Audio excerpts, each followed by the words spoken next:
Hello friends, welcome to many mania. Story शुरू करता हूँ। आज की स्टोरी का जो सीन आता है, एक कैसल के बाहर एक गाड़ी आ गई होती है। वहाँ पर एक फ्रेंड दूसरे को विदाईगी दे रहा होता है, चलो यार अपना स्टे एंजॉय करना। ये दोनों बंदे हैं सूट बूट में, काफ़ी अच्छे लग रहे हैं, जैसे एक बड़ी कंपनी के लिए काम कर रहे हो। तो बंदा वहाँ पर गाड़ी में बैठता है, गाड़ी आगे शहर पे हाईवे पर आती है। वहाँ पर ये बंदा देखता है कि थोड़ी सी फाइटिंग वगैरह हो रही है, वो छोटा मोटा एक्सीडेंट हुआ है। बट जो दूसरे बंदे हैं गुंडे टाइप के हैं, वो दूसरे बंदे को खामा खामी परेशान कर रहे हैं। तो ये वहाँ से निकलता है, वहाँ पर उनका जो होता है सिचुएशन को कंट्रोल करने की कोशिश करता है। बट जो गुंडे होते हैं वो इसी पर लपक लेते हैं कि तू है कौन भी, तू हमें जानता है कि नहीं जानता है। बिल्कुल गुंडागर्दी वाला सीन शुरू होता है। फिर ये वहाँ पर जैसे ही वो जो बाइक जिसको एक्सीडेंट हुआ होता है वहाँ पर पुलिस को इन्फॉर्म कर देता है, पुलिस आती है। तो ये वहाँ पर थोड़ी सी हाथापाई उसकी जो गहमा गहमी होती है इन तीनों चारों में पुलिस के साथ भी होती है। बट पुलिस एक बार सिचुएशन को कंट्रोल में करते हुए सभी को जाने के लिए बोलती है। और ये जो गुंडा होता है इसकी तरफ से बहुत गंदी नज़र से देखता है कि जैसे इसको काट डालेगा अभी के अभी।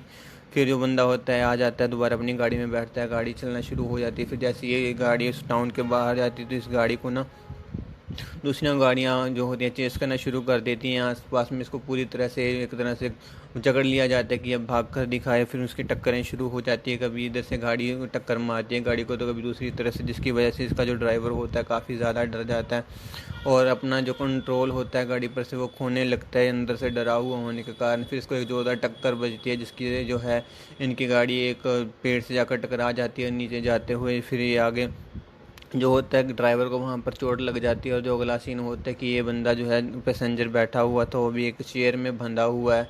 उसके सामने वही वाला गुंडा जिसके साथ इसकी हाथापाई हुई थी वो सामने आता है और बोलता है क्यों अब मज़ा आ रहा है ना तुझे, वहाँ पर बहुत ज़्यादा उछल रहा था। वो बोलता है मुझे दिक्कत नहीं है फ़िलहाल के लिए, तुम अपनी खैर मनाओ। फिर जैसे इसका जो गुंडे का भी एक बॉस होता है उसको बोलता है, अबे तेरे को अभी भी वो खुजली हो रही है क्या कोई? तो बोलता है तुम मुझे जानते नहीं हो कि मैं क्या हूँ। ये सुनते ही वो उसको ज़ोरदार एकदम मुक्का मारते हैं कि तुम अब जान गए कि मैं कौन हूँ, क्योंकि उसके पास अभी हाथ पैर बंधे हुए होते हैं। तो ये बंदा ज़्यादा कुछ नहीं कर पाता है बट बोलता है कि जितना जल्दी मुझे छोड़ दोगे तुम्हारे लिए उतना ही अच्छा होगा। तो बोलते हैं अच्छा जी, अब हम तुम्हें बताते हैं हम क्या कर सकते हैं। जो होता है उसको टॉर्चर करना शुरू करते हैं। फिर जो उसका बॉस होता है गुंडे का, वो बोलता है कि इसको मारो, इसको पूरी इसकी नानी याद करो। तो जी जो बंदा होता है पूरी तरह से फिट फाट होता है, काफ़ी ज़्यादा मार सह लेता है। और फिर भी ये ना तो इसके बारे में बताता और ना ही ये बोलते हैं सॉरी बोलने के लिए, सॉरी बोल उसके वहाँ तक ये बात पहुँचने ही नहीं देता। फिर वो बोलता है अब तुम्हारे जाने का समय हो गया। वो वहाँ पर एक दो बंदे छोड़ते हैं इसको ध्यान रखने के लिए और वहाँ से जो होते हैं मैक्सिमम गुंडे लोग चले जाते हैं। फिर ये करता है क्या, जैसे वो दो बंदे छोड़े होते हैं अपना मोबाइल पर पंगे ले रहे होते हैं, वीडियो वगैरह चेक कर रहे होते हैं। तो ये जो होता है क्योंकि स्किल रखता है एक तरह से, तो ये अपना जो रोप होती है बंधी हुई इसके हाथों पे वो खोल लेता है। फिर जो धीरे से, क्योंकि वहाँ पर पूरा अंधेरा है, गोदाम का जो सीन है, तो वहाँ पर चांद की रोशनी आती है। जो लाइट्स है वो उन गुंडों के पास ही, इसके पास कुछ नहीं है। तो ये वहाँ पर जाते हैं, दोनों गुंडों को मारता है एक बार, उनको थोड़ा सा मार कर थोड़ा सा बेहोश करके ये कुछ ढूंढने की कोशिश करता है। क्योंकि वहाँ पर इसका जो एक गैजेट होता है जो इसके लिए ज़रूरी होता है, इसको उसको लेकर ही आगे जा पाएगा। बट फिर उसको वो गैजेट वहाँ पर नहीं मिलता है। तो फिर उसने में दूसरे बंदे आते हैं उस गुंडों को खाना देने के लिए। तो ये बंदा जानकर फिर वहाँ पर ही बैठ जाता है, कुर्सी पर जाकर बैठ जाता है कि मैं तो बिल्कुल ही मरा हूँ। उसको पूरी एक्टिंग करता है बट उसके भी हाथ खुले हुए होते हैं। फिर वो जाकर जो एक बंदा होता है अपने उन गुंडे भाई लोगों को संभालता है और देखता है कि इनको मारा गया। बट जो होता है ये बेहोश की हालत में ऊँग रहा होता है। तो इसको कुछ नहीं कहता, तो बोलता है यहाँ पर शायद कोई जानवर वगैरह आया जिसने इसकी ये हालत की है। फिर वो वहाँ पर अपने बॉस को फ़ोन करता है, तो बोलता है ठीक है फ़िलहाल उन्होंने को तो खाना खिला, थोड़ा सा उसको पानी वानी पिला। और जैसे ही वो थोड़ा सा आते हैं तो बोलते हैं कि ये बंदा भी वहाँ पर कैसे है। बट उतने में उसके बोलने से पहले वो बंदा, क्योंकि उसके हाथ खुले हुए हैं, तो वो दोबारा से उनको पंच मारता है वहाँ पर जो है उसको ढेर कर देता है तीनों को। और बोलता है कि फिर दूसरे बंदे से पूछता है कि मेरे पास एक गैजेट था, वो बता वो गैजेट कहाँ है। फिर तो उसको बताते हैं कि वो जो उसका बॉस था उसे अपने साथ ही ले गया और कल आते टाइम में भी गाड़ी में वो साथी में आ जाए या वहाँ पर छोड़ है उसको नहीं पता है।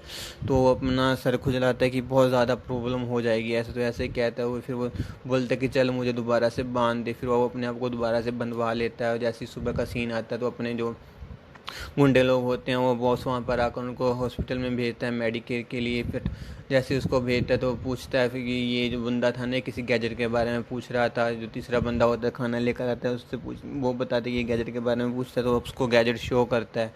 तो बोलता है बच्चे तुमने ये लाकर साथ में गलती कर ली है। और उसी की कुछ देर के बाद ही जैसे वो बोलते हैं उसकी दोबारा मार कुटाई शुरू करते हैं तो ऊपर से ना कुछ हवाई जहाज़ आते हैं और वहाँ पर उसकी लोकेशन पर पहुँच जाते हैं। और वहाँ पर जो पैरों की थपथपाहट की आवाज़ आने लगती है कि एक दो नहीं काफ़ी ज़्यादा बंदे उतर रहे हैं हवाई जहाज़ से। और इतने में जो उनका गेट होता है जिसके वो बंद करके इसको टॉर्चर कर रहे होते हैं वो गेट खुलता नहीं ब्लास्ट होता है। वहाँ पर से कमांडोज आना शुरू हो जाते हैं। कमांडोज जो होते हैं उसके सभी जो होते हैं गुंडे लोग उनको गोलियां बरसाना शुरू कर देते हैं। फिर वो मारते रहते हैं। फिर थोड़े से बंदे आगे बढ़ते हैं जो पैसेंजर होता है इसको खोलते हैं और उधर से गाड़ियाँ आनी इतने में शुरू हो जाती हैं। ऊपर से जो कमांडोज वगैरह आते हैं वो भी नीचे पहुँच कर जो है सिचुएशन को पूरी तरह से ही चेंज कर देते हैं। फिर एक लड़की वहाँ पर गाड़ी में से निकलती है और ये बंदा फुली अटेंशन में आ जाता है और बोलती है कि मैंने तुमको छुट्टी पर भेजा था, तुम क्या कर रहे हो यहाँ पर। बोलता है सॉरी मैम। फिर जो होता है उसके पीछे पीछे चलने लगता है तो जो बॉस होता है उसको बता देता है एक नाम। वो बोलते हैं इस नाम को पहले सर्च कर ले। या फिर उनका एक बंदे ने उसकी फ़ोटो खींच ली होती है वो फ़ोटो उसको भेजता है तो बोलती है अब कि मैंने तेरे को एक फ़ोटो भेजी है जल्दी से इसको सर्च कर और आगे से हमारे आसपास भी मत दिखना। इतना बोलती वो जैसे वो बाहर जाने लगते हैं तो वहाँ पर जो होता है क्या है कि वो सर्च करते हैं तो ये जो लड़की आती है बहुत ही ख़तरनाक और होती है जिसने काफ़ी सारे क्राइम किए होते हैं और इसकी पावर बहुत ही हाई लेवल की होती है। काफ़ी ये रिच लड़की होती है जिसका ये जो पैसेंजर होता है मेन बॉडी गार्ड होता है जिसका भी हाल ही में मिशन कंप्लीट हुआ था। और ये अपनी फैमिली से मिलने के लिए 3 दिन के लिए इसने छुट्टी ली थी बट इसके 2 दिन यहीं पर वेस्ट हो जाते हैं और ये अपनी फैमिली से नहीं मिल पाता। और फिर वो बोलती है कि हमारे पास एक नया मिशन आया है। इतना बोलने के बाद ही फिर जो होता है कि जो वहाँ पर वो बाहर जाने लगते हैं। फिर वो बोलता है जैसी गाड़ियाँ चलने लगती हैं तो एक उसकी मेन गाड़ी के पीछे और गाड़ियाँ फिर उसकी गाड़ी पूरी तरह गाड़ियों के गाड़ी के आगे गाड़ी के पीछे गाड़ी होते हुए उसकी गाड़ी कवर अप हो जाती है। और थोड़ी देर के बाद वहाँ पर मिसाइल आकर गिरती है जिससे उसका जो बुरा वाला बंदा होता है वो वहीं पर ख़त्म हो जाता है। तो उसको फिर वो वहाँ पर गाड़ी में ही अपने लैपटॉप पर जो होती है उसके मिशन की डिटेल देती है उसकी बॉस और बोलती है हमें अब जल्दी से जल्दी यहाँ पर जाना होता है। बट इससे पहले का जो सीन आता है मिसाइल से पहले का तो वहाँ पर एक ना लिखा आता है शी इज़ दी वन। यही इस गाइस स्टोरी का इस मूवी का नाम है शी इज़ दी वन जिसका अभी ये जो फर्स्ट पार्ट नहीं है जिस सेकंड पार्ट है इस मूवी का आने वाले टाइम में इसका थर्ड और फोर्थ पार्ट भी आएगा। फिर ये अपने बॉडी गार्ड को सर्वाइव करवाती है। और गाइस ये जो मूवी है यू का पार्ट नहीं है। अगर आपको इसके बारे में और जानना है कि ये लड़की कौन है इसका क्या रिलेशन है इसका बैकग्राउंड क्या है इसकी पावर क्या है इसकी ऐसी रिच कैसे हुई है तो गाइस प्लीज़ चैनल को सब्सक्राइब कर लीजिए और ज़्यादा से ज़्यादा लोगों के साथ शेयर कीजिए ताकि मेरी स्टोरी उन तक भी पहुंच पाए। और कमेंट कीजिए कि स्टोरी में और मैं कैसे इम्प्रूवमेंट ला सकता हूँ। गाइस थैंक यू सुनने के लिए चैनल पर आने के लिए। अपना ख्याल रखिए अपनी सेहत का ख्याल रखिए। Thank you guys thank you so much.